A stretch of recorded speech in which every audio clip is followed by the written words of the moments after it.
இந்த 4ஆம் திருமுறையில் அந்த அஷ்டதிக் பாடல்கள் சொன்னோமே ஐயா, அதை எடுத்து கொடுத்தாங்க எனக்கு. இந்த திப்பிய சாந்தன் அந்த வார்த்தை வரும் எனக்கு. முதல் வரி ஞாயிறாய் நமன்மாயின்னு வருது. 4ஆம் திருமுறையில் 8 திசைக்கும் உள்ள பாலகர்னு சொன்னால் பாதுகாவலர் தான். லோகபாலகராய் என்று பரிவேலர் எழுதுவார். உலகத்தை காக்கின்றவன் அரசன் என்று லோகபாலகன் என்று எழுதுவாங்க. இப்போ துவாரபாலகன் சொல்கிறோம் இல்லையா, அந்த மாதிரி பரிபாலனம் செய்தல் இதெல்லாம் பாதுகாத்தலுக்கு உள்ள ஒரு முறை. அப்படி அஷ்டதிக் பாலகர்னா பாலர்கள் என்றால் பாதுகாவலர், 8 திக்குக்கும் காவலராக இருக்கின்ற எண்மர்னு சொல்கிறோம். அந்த எண்மர் என்ற வழக்கம் நமக்கு தெரியும். அஷ்டதிக்கு என்னென்னு நம்ம சொல்கிறோம், பொதுவாக நமக்கு தெரியும். கிழக்கு மேற்கெல்லாம் என்னென்னு தெரியும். இப்போ அதுவும் வாஸ்து சாஸ்திரம் பார்க்குறோம், ரொம்ப நிறையா சொல்லுவாங்க. நீ பார்த்தால் இது அக்னி மூலை, இது ஈசானிய மூலைலாம் சொல்கிறோம். அதில் அப்பர் பெருமான் ஒரு பாட்டு பாடுறார். அதில் தான் நான் இப்போ சொன்ன அந்த ஞாயிறு இந்திரன் இல்லை, ஞாயிறு குபேரன் கிடையாதுன்னு பார்த்தோம் இல்லையா, அது சொல்கிறார். ஞாயிறாய் நமனுமாகி வருணனாய் சோமனாகி தீ அராநிறுதின்றார். அதாவது அஷ்டதிக்கு பாடகர்களில் தென்மேற்கு தானே நிறுதி, தென்மேற்கு மூலையில் இருக்கிறான். அவன் ஒரு அசுரன் தான், ஆனாலும் கூட இடைவிடாமல் பெருமானை வழிபட்டு கொண்டிருக்கிறான். எனவே தான் அராநிறுதின்றார். தீ அப்புறம் அராநிறுதி. வாயு திப்பிய சாந்தன் என்று 8 பேரை சொல்லிட்டார். ஞாயிறு நமக்கு தெரியுது, நமன் யமன், தெற்கு திசை யமன் தெரியுது. வருணன் நமக்கு தெரியும். சோமன் என்றால் சந்திரன். நமக்கு 8 திகள் வராது. நமக்கு பார்த்தீங்கன்னா சந்திரன் நீங்கள் சொல்கிறது கிடையாது, சோமன் சொல்கிறார். ஞாயிறும் சொல்கிறார், சோமன் சொல்கிறார். அப்போ 2 சுடரில் ஞாயிற்றையும் திங்களையும் அஷ்டதிக் பாலகாக சொல்கிறாரு அப்பர் பெருமான். அப்புறம் நிறுதியத்தையெல்லாம் நம்ம சொல்கிறோம், அக்னி மூலையெல்லாம் நம்ம சொல்கிறோம். திப்பிய சாந்தன் வருது இல்லையா, வடமொழியில் திவ்யம் என்பது தான் தமிழில் திப்பியம்னு வரும். திவ்ய தேசம் சொல்கிற மாதிரி திப்பியம் என்று வரும். திப்பிய சாந்தன் வருது. இந்த சாந்தன் என்பது எதை குறிக்கும் என்று தான் எங்கள் உரையில் 4ஆம் திருமுறை உரையாசிரியர் நம்ம முத்துசு அவர்கள் தான் எழுதுகிறாங்க.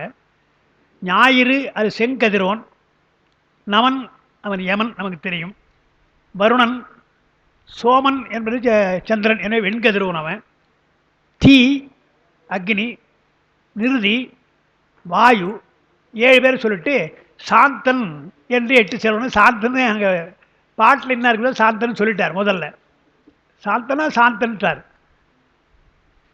அந்த சாந்தன் என்ற பெயரை சிலோவில் வைப்பாங்க. என்னுடைய மாணவருடைய தம்பி பெயர் சாந்தன், சாந்தன் தான் சொல்லுவாங்க. சாந்தான்னு நம்ம தமிழில் பெண்களுக்கு நம்ம சாந்தான்னு வைக்கிறோம் பேர். சாந்தலிங்கம் முக்கியமாக நகரத்தாரில் சாந்தலிங்கம் சொல்லி வச்சுக்குவாங்க, பார்க்கலாம், வேறு நிறைய உண்டு. அதான் அதை சாந்தன்றார். என் எண்மருள்னு சொல்லிட்டு இருசுடர் அல்லாத பிறரை திக்குப்பாளகர்கள். நீங்கள் அந்த 2 சுடரை நீக்கிட்டால் நாம் திக்குப்பாளர்கள் சொல்கிறோம்.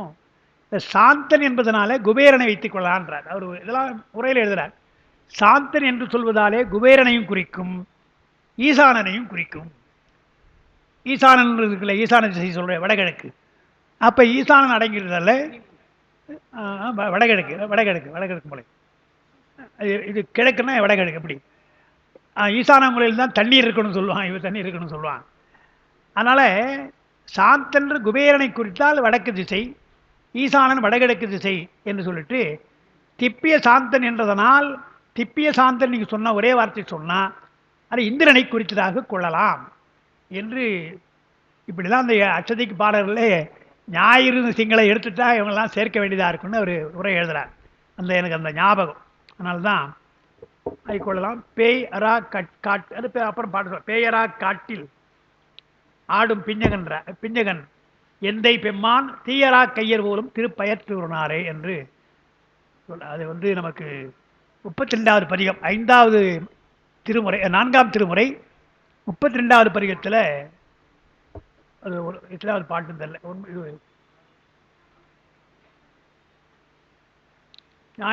2 3 4 5 6வது பாட்டு, ஞாயிறாய் நமனுமாகின்றது 6வது பாட்டு, 32வது பதிகம். எப்போ அதை படித்த ஞாபகம் எனக்கு. இது மாதிரி எழுதுகிறாங்க, தெரியும், குறித்து கூட வைத்தேன் அது. சரி, இனி சிவசக்கரம் என்று சொல்லி அந்த பூஜையை சொன்னார். இனி அதற்கடுத்தது 77 சிவன் முதல் மூவரோடு ஐவர் சிறந்த அவை முதல் 6 2 ஒன்றோடு ஒன்று ஆன அவை முதல் விந்துவும் நாதமும் ஓங்க சபை முதல் சங்கரன் தன் பெயர்தானே. எல்லாம் பெருமானுடைய பெயர்தான்ட்டார். இப்ப சொல்ல சிவதத்துவம் தான் சொல்றாரு. சிவதத்துவத்தில் 6 2 ஒன்றோடு ஒன்றுன்னார். 6 2 8 ஒன்று என்பது 9 ஒன்றா என்றால் எல்லாம் ஒன்றாக 9 நவமும் ஒன்றுதான். ஒன்றோடு ஒன்றா என்றால் 9 ரவந்தரு பேதம் இருக்கு இல்லையா, சிவம் முதலாக அதெல்லாம் ஒரே பெருமான் தான் ஒன்றாக இருக்கிறான். அதுதான் சங்கரன் என்று அதுதான் சொல்ல அவையெல்லாம் தன் பெயர் தான் என்று சொல்லி ஏன் பெயர்கள் மாறுகின்றன. இன்னைக்கு கூட நம்ம காலையில் அதை சொன்னோம். அதாவது சிவஜி சித்தியாரில் சொல்கிற பொழுது இறைவனுக்கு பல பெயர்கள் உண்டு. தொழில் நோக்கி அங்கங்கே சில பெயர்களை நாம் சொல்லணும். எங்கெங்கே எதை சொல்லணுன்றதுக்கு சம்பு என்று சொன்னால் அதை இன்பத்தை ஆக்குவதாலே அவன் சம்பு என்கிறார். இன்பத்தை நமக்கு செய்கிறான் தருகிறான் என்பதாலே அவனை சங்கரன் சொல்லணும். மங்களம் உடையவன் குறைவிலா மங்கள குணம் என்பதாலும் நிறைமலம் அனாதியை நீங்கி நிற்றலாலும் அவன் சிவன் அழகிவன் சிவன் என என்று பெருமானுக்குள்ள பெயர்களில் சொல்லணும். அது முக்கியமாக நான் அது அன்னைக்கு சொன்னது காலையில் சொன்னது கூட அதான் காரணம். புருகூதன் என்று ஒரு சொல்லை காஞ்சி புராணத்தில் சொல்றார் சிவஞான முனிவர். பெருமானுக்குள்ள பல பெயர்களில் புருகூதன் என்றால் முன்னே அழைக்கப்படுபவன் அர்த்தம். எங்கே முன்னே அழைக்கப்படும் எங்கே இருந்தாலும் சரி முதல் மரியாதை அவனுக்குத்தான். ஆனால் முக்கியமாக வேள்வி வழிபாடு என்றாலும் வேள்வியிலே அவிர்வாகம் என்பது முதல்ல தான். மாபாடியத்தில் அப்படி வருது. அதை அந்த ஒரு விவாதமாக வருது.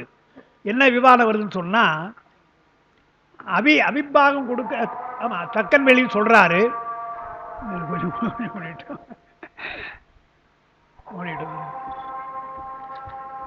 அஞ்சரை 6:30 மணிக்கு வர வேண்டியிருக்கிறது. வந்து போது ஒன்று இப்போ 1.5 மணி நேரம் 1.5 மணி நேரம் அவர் கொஞ்சம் நேரம் கொடுத்துருக்காரு.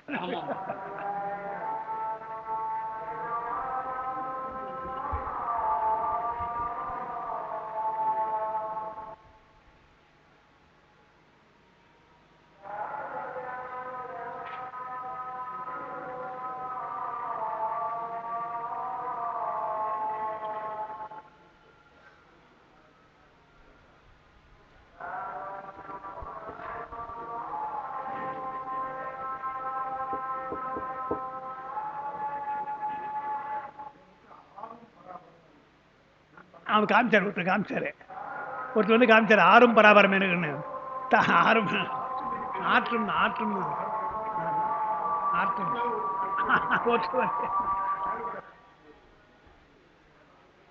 பராபரம் எங்க 6 வருஷம் மாதிரி எங்க 6 தான். அது 6 ஆற்றும்.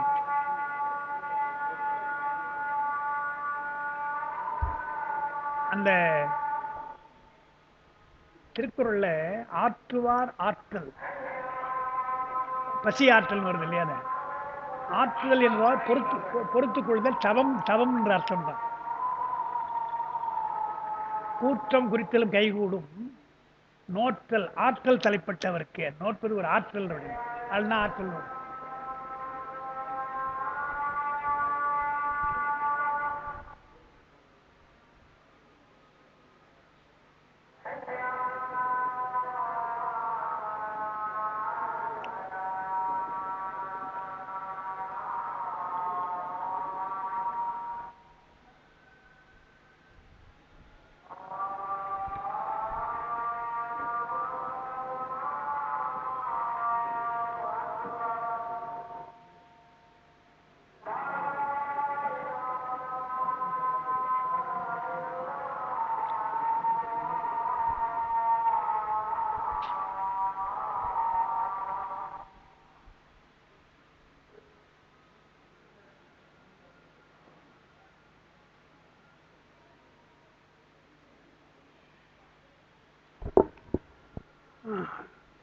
பெருமக்களே, சிவன் முதல் மூவருடைய ஐவர் அதை பார்க்கணும். நவந்தர பேதம் என்பதுதான் சொல்றார். உங்களுக்கு நோட்ஸில் கொடுத்துருக்குறேன். அதாங்க நான் எழுதலை. அதாவது அப்பா என்ன பண்ணிட்டாங்க, இதே பாட்டு 89வது பாட்டாக வருது முதல்ல தொடக்கத்தில் முதல் தந்திரத்தில். அதே அப்படியே இருக்கும், டிட்டோ அப்படியே இருக்கும். அப்படி ஒரு பாட்டு சொல்லலாமா? ஏன்னா சில இடங்களை பார்க்கலாம்,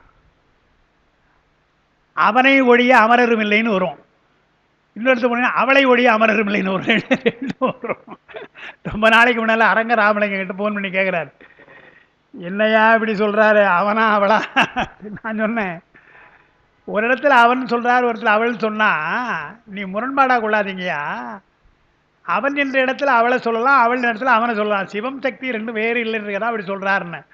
ஓ அப்படி பொருள் கொள்ளணுமா, இதெல்லாம் எங்கே சார் அப்படின்ட்டு அவர் உடன்படாமல் என்று சொல்லிட்டு போனார்.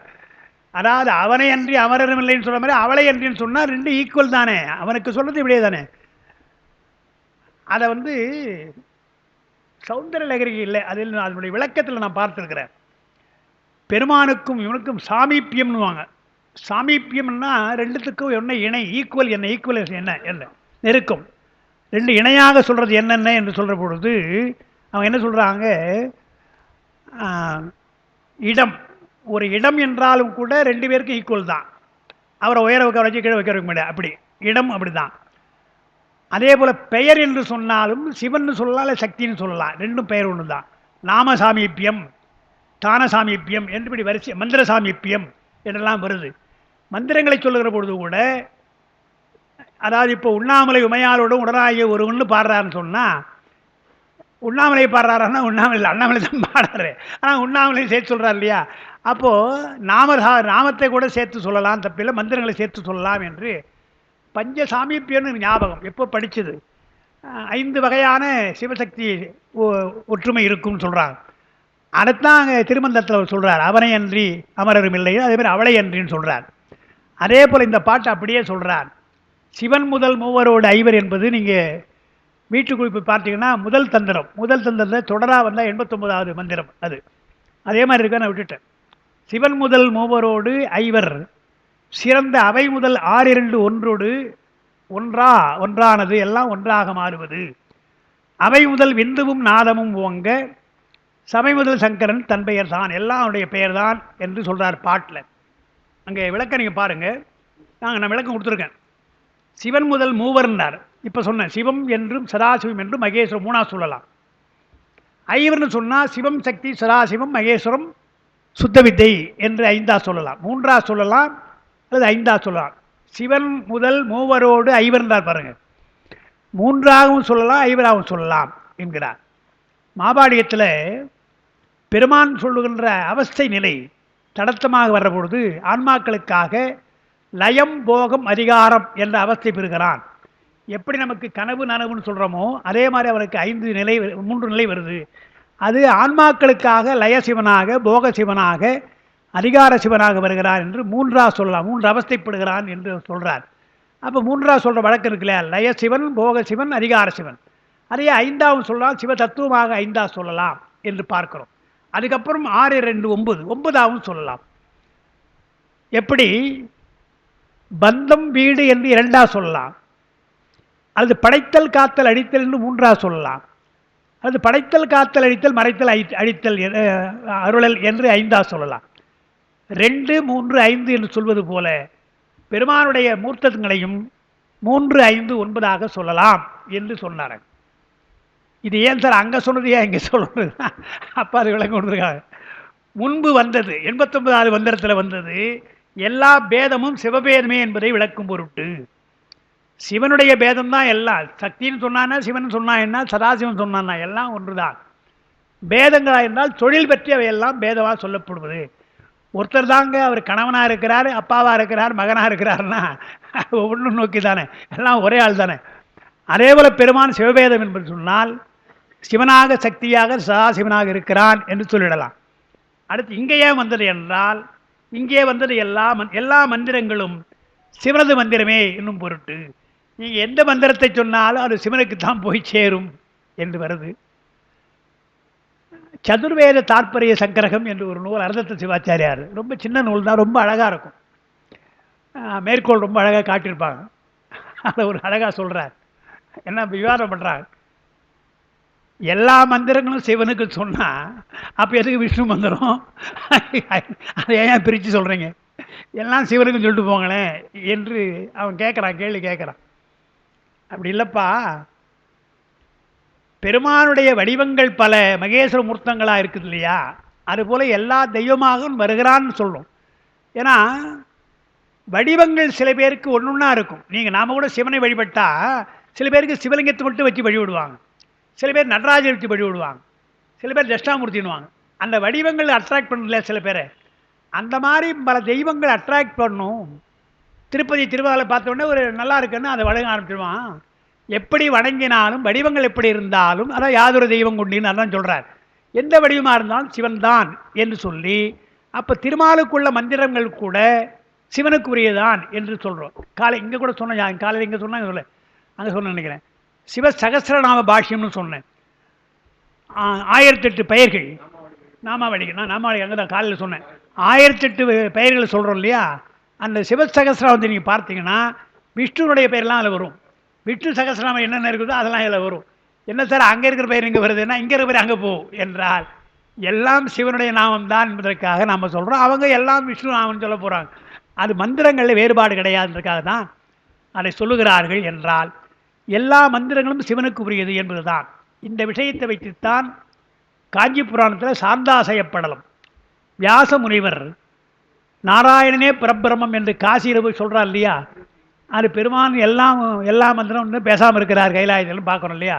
நந்திக்கு தான் கோவம் வந்து அவர் கையை ஸ்தம்பிச்சு கையை அப்படியே நிற்கணும்னு சொல்லிட்டான்னு நமக்கு வரலாறு இருக்குது. எனவே காஞ்சி புராணத்தில் எல்லாம் சிவனுடைய நாமம் தான் என்பதற்கு சாந்தாசையப்படலாம். அதுபோல் எல்லா மந்திரங்களும் சிவனது மந்திரமே என்னும் பொருட்டு என்று வருது. அதுக்கப்புறம் ஒரு குறிப்பு அப்பா எழுதுகிறாங்க, தொல்காப்பியத்தும் சூத்திர வடிவம் பல இடங்களில் ஒன்றாக இருப்பினும் பொருளால் அவை வேறு வேறு சூத்திரங்களாக நிற்றல் காண்கன்ட்டாங்க. போய் பார்த்துங்கன்ட்டாங்க. அவங்க ஒன்று எழுதிக்கலாம் இல்லையா, ஏதாவது ஒன்று எழுதிக்கலாம், போய் பார்த்துங்கன்ட்டாங்க. தொல்காப்பியத்தில் சூத்திரங்கள் சில ஒன்றே ரிப்பீட் ஆகும். உதாரணமாக நீங்கள் பார்த்தீங்கன்னா, எனக்கு தெரிஞ்சு சொல்கிறேன், நாம் படித்த நம்ம அறிவில் சொல்கிறேன். அதாவது குற்றியலுகரமும் அச்சன மொழிவேன்னு ஒரு வருது, அது ஒரு சூத்திரம். அப்புறம் அதே மாதிரி தொல்காப்பியத்தில் என்ன சொல்கிறாரோ அப்படியே டிட்டோவாக சொல்லுவார் நன்னூலார். நாங்கள் நன்னூலை படிக்கிற போது என்னடா இது தொல்காப்பி மாதிரி இருக்குது பார்த்தா அவர் அதே தான் அதே ஏன் மாற்றணுன்ட்டு என்ன பண்ணிட்டார், அவர் சொன்னதை அப்படியே போட்டார் நமக்கு.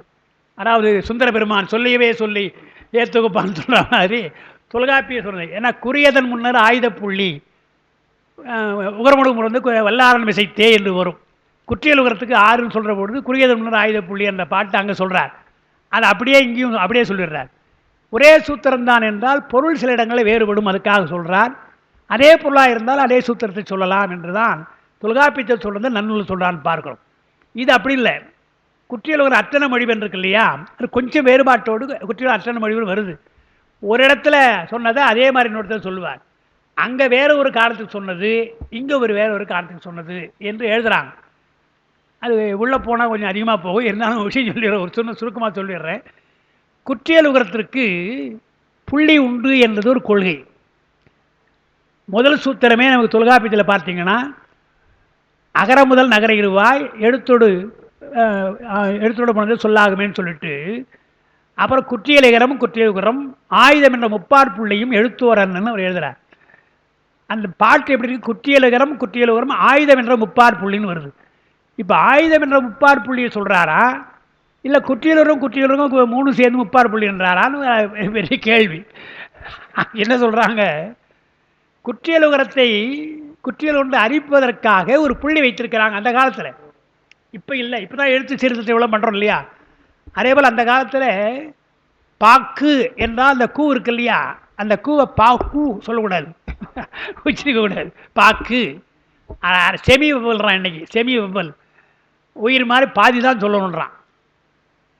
அது மாதிரி வண்டு பஞ்சு சொன்னாலும் குற்றியல் உகரமாக இருந்தால் முற்றியல் உகரமாக சொல்ல வேண்டியதில்லை, குறைத்து ஒலிக்கலாம். அதுக்கு தான் அதான் பாக்குன்னு போட்டு கூப்பிட்டு ஒரு புள்ளி வச்சுட்டான் கூன்னு சொல்லாது, அதுக்காக பின்னால் அது வேண்டாம் என்று எடுத்துட்டாங்கன்றது.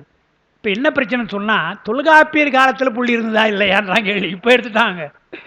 ஏன்னா இப்போ ஆட்டில் ஒரு குற்றியலிகரம் ஆயுதம் என்ற முப்பார் புள்ளி என்றார் இல்லையா? இது அப்போல்லாம் விளக்க எழுதிருக்கிறாங்க. அதாவது அப்பா என்ன சுலபமாக என்ன எழுதுறாங்க, அவங்க எப்போ வேடிக்கையாக எழுதுவாங்க சொல்றதெல்லாம். நீங்கள் குற்றியலுகரம் குற்றியலுகரம் ஆயுதம் என்று சொல்லிட்டீங்கன்னா, அவங்க முதல் கேள்வி என்ன கேட்குறாங்க, இப்போ இப்போ ஆயுதத்தை எப்படி எழுதுறீங்கன்னு கேட்குறாங்க. ஆயுதத்து முப்பார் புள்ளி தான், 3 புள்ளி முக்கூடு, அடுப்பு கூடு மாதிரி 3 புள்ளி வைக்கிறோம் இல்லையா? இன்னைக்கு அது பழக்கத்தில் இருக்குது. புள்ளி கிடையாதுங்க, அந்த காலத்தில் புள்ளி கிடையாது. ஓலையில் எழுதுகிற பொழுது புள்ளி வச்சா குத்தி கிழிச்சிடும், எழுத்தாணி கிழிச்சிடும். அதுக்காக வட்டமாக போடுவாங்க, புள்ளி கிடையாது, வட்டம் தான், அதான் முறை. இக்காலத்தார் நடுவு வாங்கி எழுதுவ என்று நச்சினார்களின் நடுவு வாங்குதல்னா நடுவில் இடம் விட்டு ஸ்பேஸ் விடுறார். ஆமாம், வர்றான்னு சொல்லி காலையோடன்றார். அது புள்ளிக்கு எழுது வட்டம் தான். அது இப்போ ஆயிரத்துக்கு முப்பார் புள்ளின்னு சொன்னால் 3 புள்ளி வச்சாகணும். அது இன்னைக்கு இருக்கிற வடிவம்.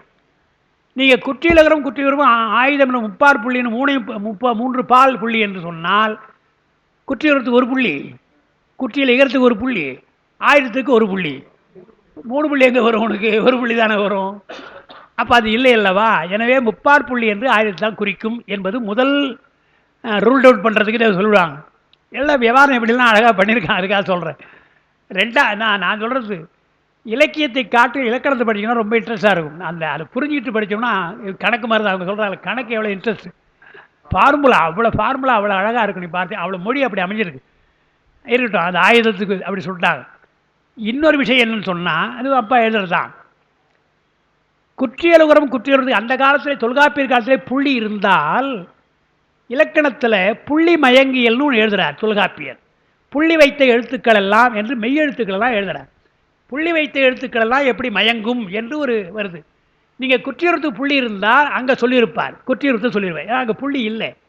எனவே என்ன பண்ணார், குற்றியலுகர புணரியல்னு தனியாக எழுதுகிறார். புள்ளி இருந்திருந்தால் புள்ளி மயங்கலையும் சேர்த்திருப்பார்.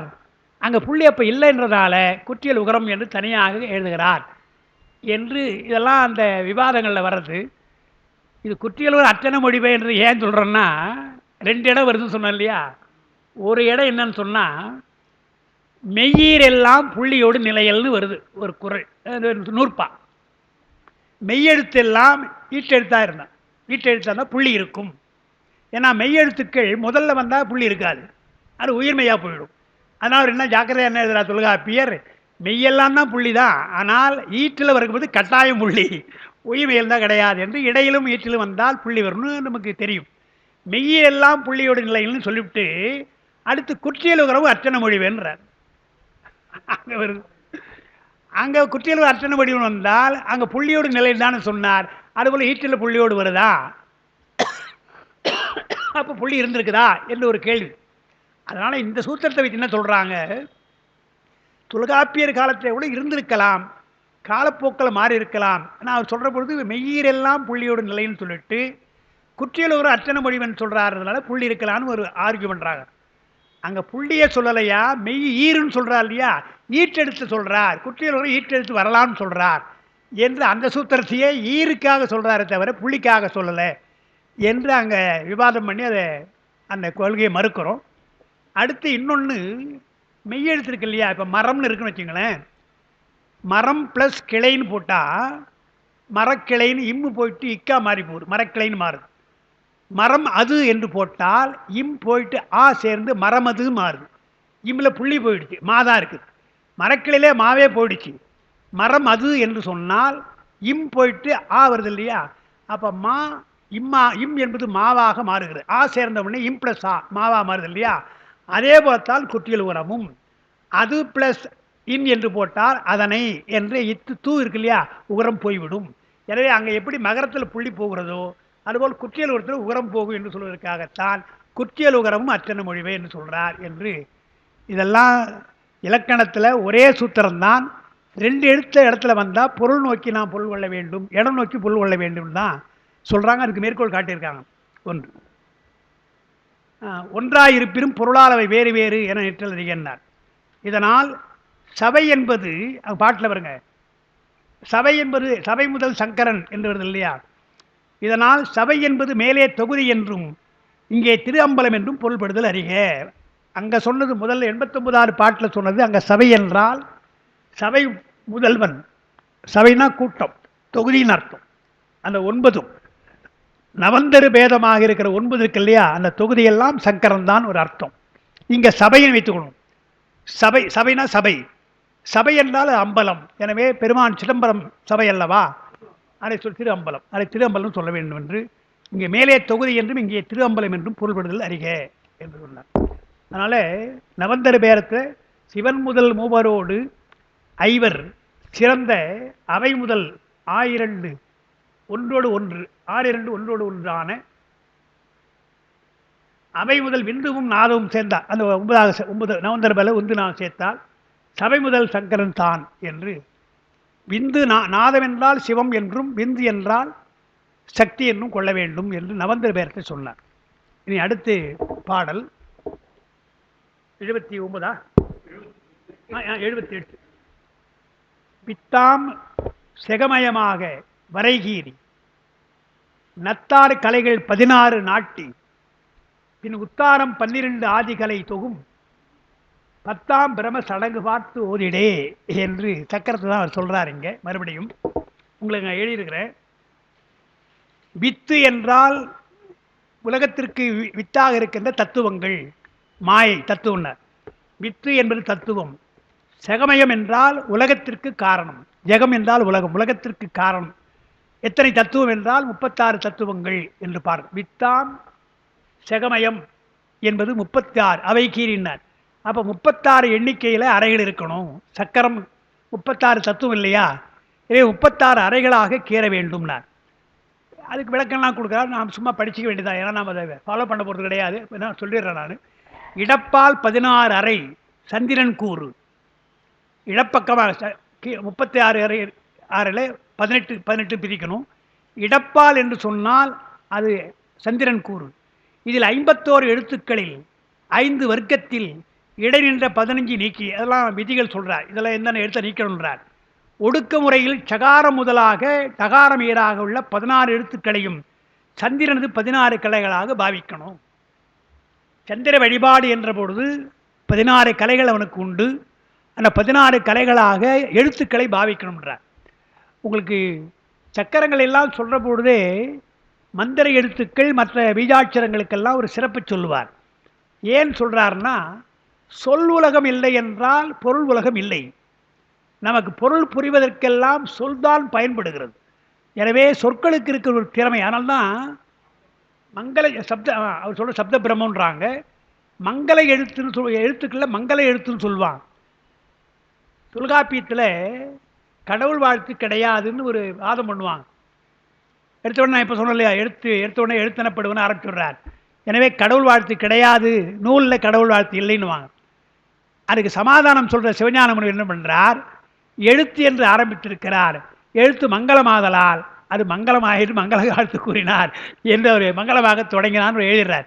அப்போ எழுத்துக்கு எவ்வளவு சிறப்பு இருக்குது நமக்கு. நாமே சொல்கிறோம், என் எழுத்துப்பா நான் என்னப்பா பண்ணுறது நம்ம சொல்கிறோம் இல்லையா, என் தலையெழுத்துன்னு சொல்கிறோம் இல்லையா. கந்தர் அலங்காரத்தில் பெருமாவுடைய காலடிப்பட்டு அழியும்ன்றார் இல்லையா, சேந்தனை கந்தனை பாட்டு தான் சொல்கிறார் இல்லையா. என் தலைமையில் எழுத்துன்றார், என் தலைமையில் அயன் கையெழுத்து பெருமானுடைய முருகப்பெருமானுடைய திருவடிப்பட்டு அழிதுன்றார் இல்லையா. அதுபோல் எழுத்து மிக முக்கியம் என்று நாம் பார்க்கிறோம். அது மங்களமானது என்று பார்க்கும். எனவே எழுத்து வழியாகத்தான் மந்திரங்கள், மந்திரங்கள் வழியாகத்தான் பெருமான். அதனால் 51 எழுத்து நமக்கு வடமொழியில் சொல்கிறதுனால 16 எழுத்து சொல்கிறார். 16 கலைகள் சந்திரனுக்கு என்று 16 எழுத்து. அப்புறம் வலப்பால் 12 அறை. 12 அறையில் ஞகாரம் முதலாக உயிரெழுத்துக்களில் எகர உகர குள்களையும் சேர்த்து எகரம் ஈராக 12 எழுத்துக்களையும் சூரியனது கலைகளாக பாவிக்கணும். சூரியனுக்கு 12 கலை, சந்திரனுக்கு 16 கலை என்று நாம் பார்க்கிறோம். யோகத்திலோட நீ பார்த்தோம். யோகத்தில் சொல்கிற பொழுது சூரிய சந்திரன் நம்ம பார்க்கிறோம். அதாவது அந்த எகர உகரம்ன்றார். அது ஏன் எழுதுறாங்கன்னு சொன்னால், வடமொழியில் ஏ ஓ கிடையாது. இது 16 57 சொல்லி ஆகணும். ஏ ஓ என்று ஏன் சொல்கிறாங்கன்னா, மந்திரங்களை சொல்லுகிற பொழுது மந்திர எழுத்தாக ஏ ஓ கொள்ளுகிறார்கள். ரொம்ப மிக முக்கியமான விஷயம் அது. வடமொழியா தமிழான்னு பார்த்தீங்கன்னா, தமிழில் இருக்கிற சிறப்பு எழுத்தைத்தான், ஏன்னா தமிழில் இருக்கிற சிறப்பு எழுத்து எத்தனை எழுத்து நன்னூலான்னு சொல்கிறார். ழா தான் நமக்கு சிறந்தது, ஆனால் 5 எழுத்து சொல்கிறார். 5 எழுத்து சிறப்பான எழுத்து. ழா நமக்கு தெரியும், எல்லாருக்கும் தெரிஞ்சது. வல்லினர் ரா அது சிறந்தது. இடையின ரன்னகர நா இருக்கு இல்லையா, கடைசி நா, ரெண்டு சுழி நா, அது சிறந்தது. ரா ழா நா, அப்புறம் ஏ ஓ உயிரெழுத்துக்கள், 5 எழுத்துக்கள் சிறந்தது. இந்த ஏ ஓ அங்கே கிடையாது, வடமொழி கிடையாது. எனவே வடமொழி இல்லாத ஏ ஓவை மந்திர எழுத்துக்களாக மந்திரத்துக்கு அவங்க எடுத்துக்கொள்கிறார்கள். எடுத்துக்கொண்டு 12 சூரிய கலையாக சொல்றாங்க. அப்புறம் எஞ்சி நின்ற 8 கலையினர் 16 12 28 28 புறம் மீதி 8 36 இல்லையா, மீதி 8 எஞ்சி நின்ற 8 அறைகளோடு மேற்பக்கத்தில் கொடுமுடி போல், அந்த படத்தை பார்த்தா உங்களுக்கு தெரியும், கோபுரம் போல, கோயிலில் நமக்கு கோபுரம் வைப்பது போல 8 அறைகளோடு மேற்பக்கத்தில் கொடுமுடி போல் நடுவில் 2 அறைக்கு நேராக 2 அறைகள் நிராதாரமாக என்றார். பட் சதுரமா சொன்னால் அது ஆதாரமா இருக்கிற சக்கரம். அதுக்கு மேல் கொடுமுடி போல் கோபுரம் போல 2 இருக்கு இல்லையா, படத்தை பார்த்தா தெரியும், கோபுரம் போல இருக்கு பாருங்க, அது நிராதாரம். நிராதாரத்துக்கு தலைக்கு மேல போறோம் இல்லையா, நிராதாரம். நிராதாரமாக பரமசிவன் பராசக்திகளுக்கு கீரி ஆக 10 அறைகள், ஏற்கனவே 8 சொல்லியாச்சு, இந்த 2 சேர்த்தா 10. 10 அறைகளில் எஞ்சிய லுகரம் லு அங்க விட்டு போனது முதலிய 10 உயிரெழுத்துக்களையும் அக்னி கலைகளாக பாவித்து பொறித்து காயத்ரியை முறைப்படி செபித்தபின் இவ்வெழுத்துக்களை விந்து ஈராக ஓதுக. விந்துனா இம்முன்னு அர்த்தம், மகரம். மகரமாக வைத்து ஓத வேண்டும் என்றால் ஓம் என்று சொல்வது போல எல்லா எழுத்துக்கும் நீங்க இம் போட்டு சொல்லணும். அது மந்திர முறை என்று சொல்றார். இந்த அக்னி கலை என்றார். அப்ப சந்திரகலை, சூரிய கலை, அக்னி கலை மூன்றும் பார்க்கிறோம். எங்க அப்பா எழுதின ஞாபகம் எனக்கு, ஏன்னா அது முக்கியமான விஷயம்.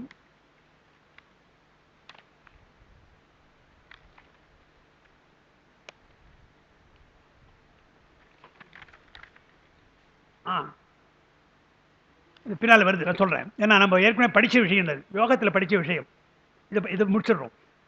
அக்னி அக்னி அப்போ 3 கலை சொல்லிட்டார். நமக்கு இருக்கிற 3 அக்னி மண்டலம், சூரிய மண்டலம், சந்திர மண்டலம் சொல்றோம் இல்லையா, அதுபோல 3 மண்டலத்துக்கு கலைகள் சொல்லிட்டார். அப்போ 16 கலை சந்திரனுக்கு, 12 கலை சூரியனுக்கு, 10 கலை நமக்கு அக்னிக்குன்னு வைக்கணும். அப்புறம் செகவித்து வித்து கூறவே அவற்றின் நிலமாய் பறையும் அந்நிலத்தை பக்குவப்படுத்துவோன் ஆகிய பரமசிவனும் கொல்லப்படுகிறார்கள் என்பது பின்னர் 38 இடங்களை குறிக்கும் பொழுது அங்கே 38 சொல்ல போறார். அதனால ஏன்னா 36 38 சொல்றார். யோகத்திலும் யோகம் செய்கிற பொழுதும் சிவனது கூற்றில் இடப்பால் வலப்பால் நடு என்று 3 பகுதியும் சந்திர சூரிய அக்னிகளுக்கு கூறாதல் தெளிவாதலால், யோகத்தில் உடம்பை பிரிக்கிற பொழுது சூரியன் சந்திரன் அக்னின்னு பிரிக்கணும் இல்லையா, என்று 3 பிரிக்கிறோம். இடப்பால் வலப்பால் நடு என்று 3 பிரிக்கிறோம். அது இடப்பால் என்பது சந்திரன், வலப்பால் சூரியன் என்றும், அக்னி கலை என்பது நடு என்று 3 பிரிக்கிறோம். சொல்லிட்டு ஆதலின் சக்கர அறைகளிலும் அவ்வாறு கொல்லப்பட்டது. நாம் உடம்பில் இருப்பது போலவே சக்கரத்திலே அப்படி இடப்பால் வலப்பால் என்று கொள்ளுகிறோம் அப்படின்றார். இம்முறையில் இச்சக்கரம் அமையும் முறை வருமாறு படம் காண்கன்னு சொல்லியிருக்கிறேன். அதை நம்ம பார்க்கலாம். அது கற்பகம் பதிப்பில் ஏற்கனவே போட்டிருக்கேன். அந்த புத்தகங்கள் அதை போட்டிருப்பாங்க. இங்கே கொஞ்சம் சரியா இல்லை, தர்மாதீனத்தில் சரியா இல்லை. அதாவது சீனிவாசன் சொல்லி அதை போட்டார், அதை போட்டிருக்கிறார். இதனால் அதிஷ்டானங்களில் இடங்களில் சந்திர சூரிய அக்னி மண்டலங்கள் சிறந்தனவாதலால் அம்மண்டல வடிவில் அமைவது இச்சக்கரம். 3 சக்கரமாக இருக்கு இல்லையா, 3 மண்டலங்கள், 3 மண்டலமாக இது அமைகிறதுன்னு பார்க்கணும். இதனால் இது திரிமண்டல சக்கரம். சிவசக்கரம் ஒன்று சொன்னது போல இது திரிமண்டல சக்கரம் ஆகும். இறைவனது அதிஷ்டானங்களும் திரு அம்பலமாகும் என்பது கருத்து. அது முக்கியமான வரி. அந்த வரி இறைவனது அதிஷ்டானங்களும் திரு அம்பலம்ன்றார். நீங்கள் திருமந்திரத்தை படிச்சீங்கன்னா எடுத்தோடனே அவர் சொல்றார், எங்கும் சிதம்பரம் எங்கும் திருநட்டம் என்று சொல்லுவார்.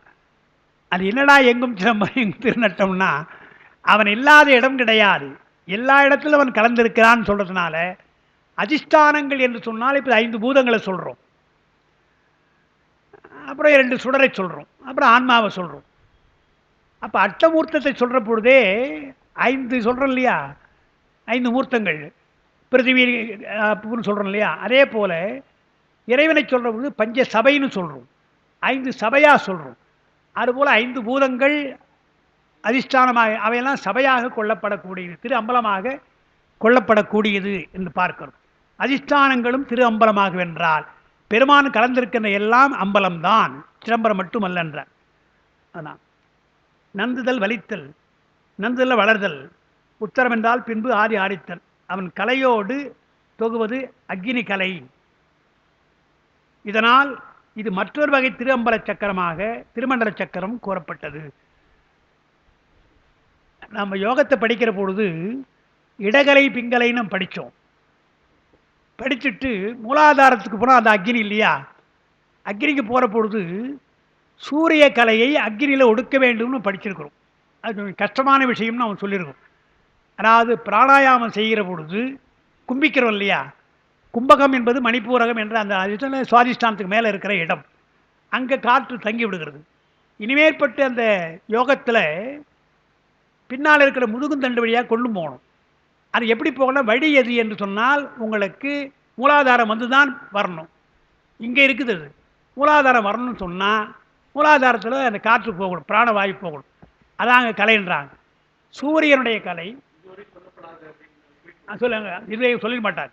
அங்கே மூலாதாரத்து தான் அங்கே சூரிய கலை என்று சொல்லி அங்கே கலந்தால் அது சூரிய கலை 12ஆக வரும் என்று நம்ம அங்கே படிச்சிருக்கோம். அதுதான் இங்கேயும் சொல்கிறார். சந்திரகலை சூரியகலை சொல்லி 14 12 சொல்லி சூரிய கலையை மூலாதாரத்திலே வைத்து அடக்கினால் அது அக்னி கலையாக மாறும்.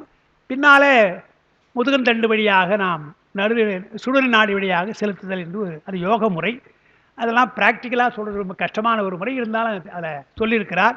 முயன்றால் அந்த யோகத்திலையும் அடையலாம் என்று முடிக்கிறார். அது அப்படி நாம் திருமண்டல சக்கரத்தை வழிபடலாம் என்றால் யோக முறையில் முன்ன சொன்னது சிவசக்கரத்தை பூஜா முறையில் சொன்னார். அதே அந்த கோயில் முறை போல அதிதேவர்களை வச்சு எங்கெல்லாம் வைத்து வழிபட வேண்டும், பீஜாட்சரம் மந்திரம்னால் சொன்னார்.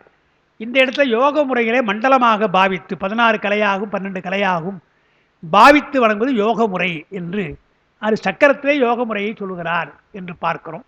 அதோடு நமக்கு அந்த நேரமாக இல்லை, அதோடு நிறுத்தி வைப்போம். 78 பாடல் வந்து முடிஞ்சிருக்கு. இன்னும் 2 பாடல் நமக்கு இருக்கிறது. இன்றைக்கி நான் அதில் தான் நோட்ஸே நான் கொடுத்துருக்குறேன். ஆனால் நோட்ஸு இஞ்சலை எல்லாம் முடித்தாச்சு. இனி நாம் அடுத்த வகுப்பு வரப்பொழுது 24ஆம் தேதி வரோம். வர்ற பொழுது எலெக்ஷன் அடுத்த நாள் வரோம் இல்லையா, அப்போ நாம் புதிய பாடல்களை நம்ம எழுதி கொண்டு வந்து பார்ப்போம். இதில் குறிப்புகளை வைத்துக் கொள்ளுங்கள்.